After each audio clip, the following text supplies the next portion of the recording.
空床壓痕。呢度係凌晨3點嘅鬼故，我係子柔。今晚嘅鬼故係關於我長期獨居，瞓一張雙人軟墊床，每晚睡前我都會將床單鋪得平整乾淨，絕無摺痕。但最近幾日，只要我凌晨醒來，床邊左側都會出現一道完整清晰嘅人體壓痕，深深陷落去，如同有人整夜側身瞓在我身旁休息。一開始我以為自己翻身造成，為求真相，我專門開手機夜錄，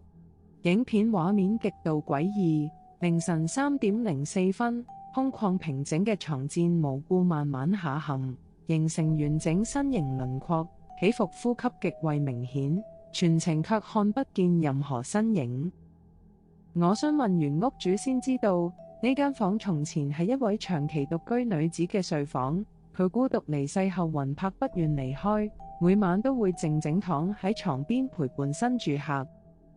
半夜醒來發現身旁有人瞓過嘅痕跡，你仲可以安心閉眼繼續入眠嗎？